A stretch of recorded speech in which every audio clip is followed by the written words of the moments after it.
Hi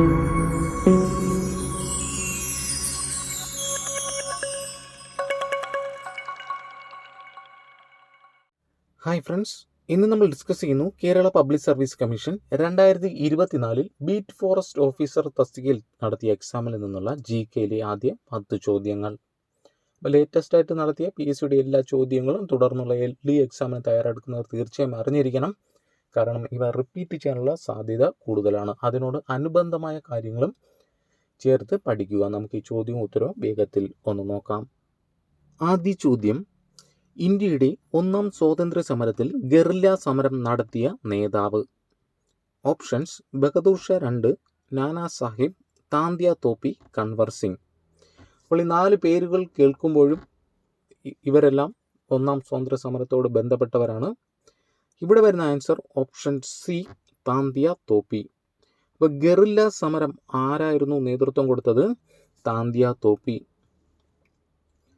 ഇപ്പോൾ PSCയുടെ സ്ഥിരം ചോദ്യം തന്നെയാണ്. അതായത് ഏതൊക്കെ സ്ഥലങ്ങളിൽ ആരൊക്കെയാണ് നേതൃത്വം നൽകിയത്? എല്ലാം സിമ്പിളാണ്. അതായത് അവരുമായി ചേർന്ന് ഒരു കോഡ് രൂപത്തിൽ അങ്ങ് പഠിക്കുക.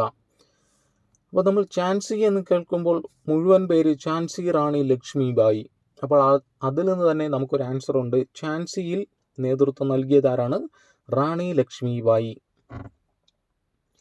ഇനിയുള്ളത് മൗലവി ലിയാഖത്ത് അലി. എവിടേക്കാണ്? അലഹബാദ്, ബനാറസ്. മൗലവി ലിയാഖത്ത് അലി, അലഹബാദ്. മൗലവി ലിയാഖത്ത്, അതിൽ നിന്നും അലഹബാദ്. അങ്ങനെ ആ ഒരു ടോണിൽ അതൊന്ന് ചേർത്ത് പഠിക്കുക. അലഹബാദിലും ബനാറസിലും ആരാണ്? മൗലവി ലിയാഖത്ത് അലി. അടുത്ത് മംഗൾ പാണ്ഡെ. സ്ഥിരം ചോദ്യമാണ്. ചോദ്യം എങ്ങനെയാണ് വരുന്നത്? ഇന്ത്യയുടെ ഒന്നാം സ്വാതന്ത്ര്യ സമരത്തിൽ ആദ്യ രക്തസാക്ഷി ആരാണ്? മംഗൾ പാണ്ഡെ. അദ്ദേഹം എവിടെയാണ് നേതൃത്വം നൽകിയത്? ബാരക്പൂർ. അടുത്ത് ഇവിടുത്തെ ചോദ്യമാണ്. അതായത് താന്ത്യ തോപ്പി, നാനാ സാഹിബ്, അസിമുള്ള ഖാൻ, ഇവർ 3 പേരും എവിടെയായിരുന്നു? കാൺപൂരിലായിരുന്നു. ആരൊക്കെയാണ്? താന്ത്യ തോപ്പി, നാനാ സാഹിബ്, അസിമുള്ള ഖാൻ. ഈ നാനാ സാഹിബിൻ്റെ സേനാധിപതി ആരായിരുന്നു? ഈ താന്ത്യ തോപ്പി. അദ്ദേഹമാണ് ഗറില്ല സമരം നടത്തിയത് എന്ന് ഓർത്തിരിക്കുക. അടുത്ത് ബഹദൂർ ഷാ 2 ഡൽഹിയിലാണ് ഭരണം നടത്തിക്കൊണ്ടിരുന്നത്, നേതൃത്വം നൽകിക്കൊണ്ടിരുന്നത് ബഹദൂർ ഷാ 2. അടുത്ത് സേവി സിംഗ്, കദം സിംഗ്, ഇവർ 2 പേരും മധുരയിലും ഗജാദർ സിംഗ് ഖൊരഗ്പൂരിലും ആയിരുന്നു നേതൃത്വം നൽകിയത്. അടുത്ത ചോദ്യം: പുരാതന കാലത്ത് കേരളവുമായി യവനന്മാർക്കും റോമാക്കാർക്കും ഉണ്ടായിരുന്ന വാണിജ്യ ബന്ധത്തിന്റെ ശക്തമായ തെളിവുകൾ ഉത്ഖനനത്തിലൂടെ ലഭിച്ച പ്രദേശം? ആൻസർ ഓപ്ഷൻ ഡി, പട്ടണം. ഇത് കറണ്ട് അഫയേഴ്സിലെ ചോദ്യമാണ്. കാരണം ഇതിൻ്റെ ഖനനം ഇപ്പോഴാണ്. അതിനു വേണ്ടുന്ന നടപടികൾ തുടർന്ന് കൊണ്ടിരിക്കുന്നത്. പട്ടണം എവിടെയാണ്? എറണാകുളം ജില്ലയിലാണ്. വടക്കൻ പരവൂരിനും തൃശ്ശൂരിനും ഇടയ്ക്കുള്ള ചെറു പട്ടണമാണ് ഏത്? പട്ടണം എന്ന് പറയുന്നത്. ഇന്ത്യയിൽ ഭാഷാടിസ്ഥാനത്തിൽ രൂപം കൊണ്ട ആദ്യ സംസ്ഥാനം ഏത്? ആൻസർ വരും ഓപ്ഷൻ എ, ആന്ധ്രാപ്രദേശ്. അപ്പോൾ PSC മുൻകാലങ്ങളിൽ ചോദിച്ചിരുന്നു ഭാഷാടിസ്ഥാനത്തിൽ രൂപം കൊണ്ട ആദ്യ സംസ്ഥാനം. അതിൽ ഓപ്ഷനിൽ ആന്ധ്രയും ഉണ്ടായിരുന്നു, ആന്ധ്രാപ്രദേശും ഉണ്ടായിരുന്നു. അങ്ങനെയെങ്കിൽ ആൻസർ വരിക ആന്ധ്രയാണ്. ഭാഷാടിസ്ഥാനത്തിൽ രൂപം കൊണ്ടത് ആന്ധ്രയാണ്. പിൽക്കാലത്താണ് അത് 1956 അതെന്ത് ആന്ധ്രാപ്രദേശായി മാറിയത്. 1953 നിലവിൽ വന്നപ്പോൾ ആന്ധ്ര മാത്രമായിരുന്നു. അടുത്ത ചോദ്യം: ലോകാരോഗ്യ സംഘടനയുടെ ആസ്ഥാനം. അതൊരു കോഡ് രൂപത്തിൽ പഠിക്കുക. നല്ല ആരോഗ്യത്തോടെ ജനിക്കണം എന്ന് ഓർത്തിരിക്കുക. എങ്ങനെയാണ്? നല്ല ആരോഗ്യത്തോടെ ജനിക്കണം. അങ്ങനെയെങ്കിൽ ആൻസർ ഒരു ഓപ്ഷൻ ഏതാണ്? Option A, Geneva.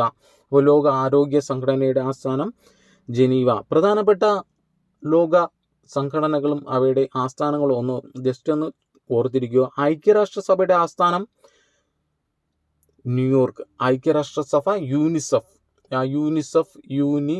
അതിൽ തന്നെ ന്യൂയോർക്ക് ആ ഒരു ടോണിൽ അങ്ങ് പഠിക്കുക. ഐക്യരാഷ്ട്രസഭ 1945 നിലവിൽ വന്നു. ആസ്ഥാനം ന്യൂയോർക്ക്. ഇനി ഓർത്തിരിക്കുക യുനെസ്കോ പാരീസ്. ലോകബാങ്കിന്റെ ആസ്ഥാനം വാഷിംഗ്ടൺ. അപ്പോൾ ലോക ബാങ്ക് എന്ന് കേൾക്കുമ്പോൾ തന്നെ നമുക്ക് നോട്ടുകളാണ് ഓർമ്മ വരുന്നത്. ആ നോട്ടുകളെ വാഷ് ചെയ്യാൻ പാടില്ല എന്ന് ഓർത്തിരിക്കുക. അങ്ങനെയാണെങ്കിൽ ലോക ബാങ്ക് വാഷിംഗ്ടൺ.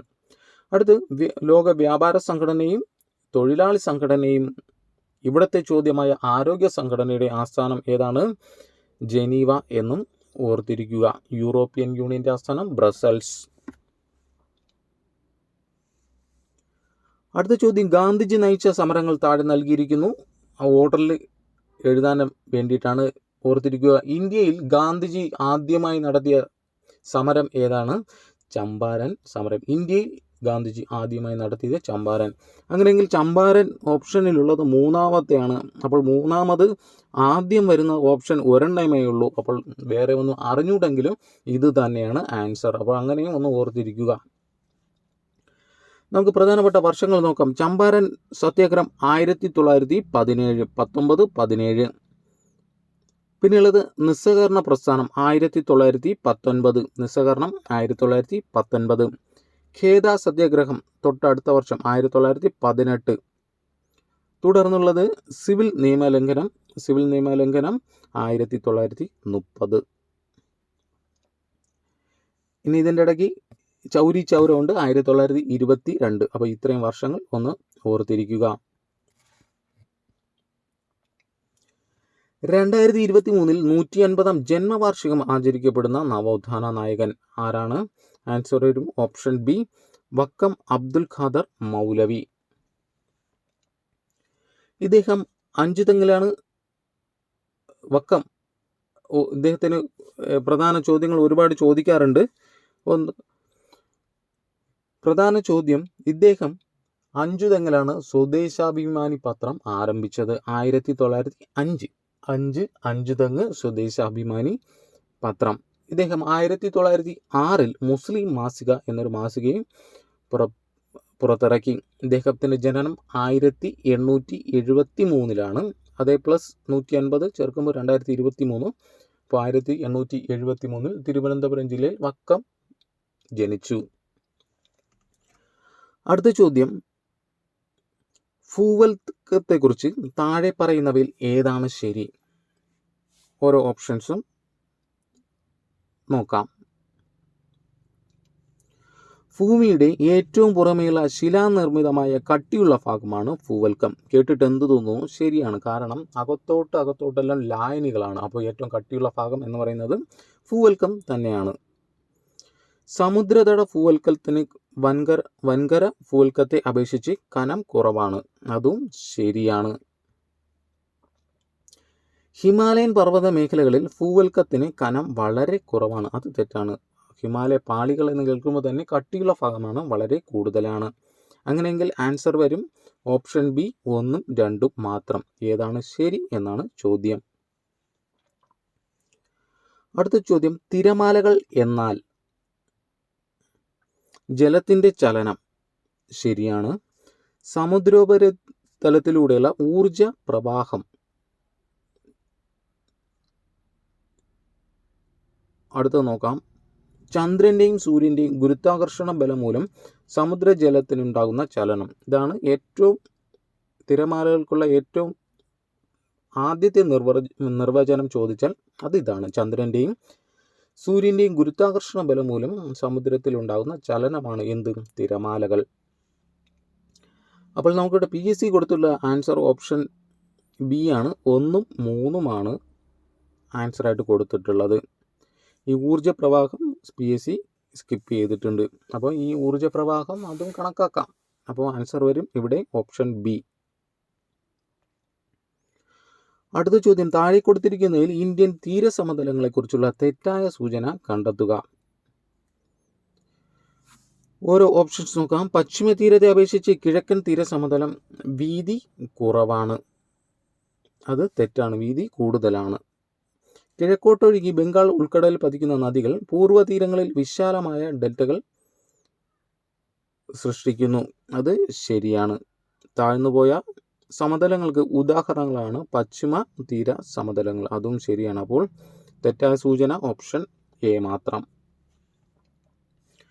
അടുത്ത ചോദ്യം, താഴെ കൊടുത്തിരിക്കുന്നതിൽ എൽ നിനോ പ്രതിഭാസവുമായി ബന്ധപ്പെട്ടവ ഏതെല്ലാം?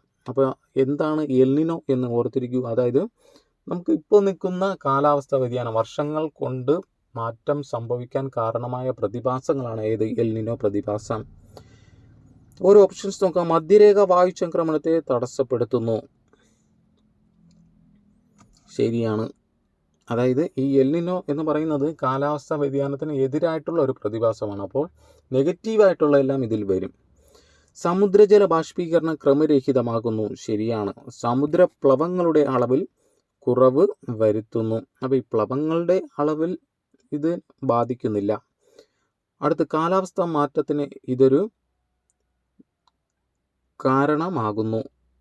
ഇതൊരു കാരണമാകുന്നില്ല എന്നാണ്, പക്ഷേ ഇത് കാരണമാകുന്നു. PSC കൊടുത്തിട്ടുള്ള ആൻസർ ഓപ്ഷൻ ഡി ആണ്. പക്ഷേ ഇതിൽ നാലാമത്തെ ഓപ്ഷൻ ഇതൊരു കാരണമാകുന്നില്ല എന്നാണ് കൊടുത്തിട്ടുള്ളത്. പക്ഷേ ഈ പ്രതിഭാസം കാലാവസ്ഥാ മാറ്റത്തിന് ഒരുപാട് കാരണങ്ങൾ സൃഷ്ടിക്കുന്നുണ്ട്. അപ്പോൾ PSC പ്രൊവിഷണൽ ആൻസറിൽ കൊടുത്തത് ഓപ്ഷൻ ഡി 10 ആണ്. 10ാമത്തെ ഡി ആണ്. അപ്പോൾ ഇനിയും ചോദ്യങ്ങളുണ്ട്. വീണ്ടും മറ്റൊരു വീഡിയോയിൽ കാണാം. Thank you.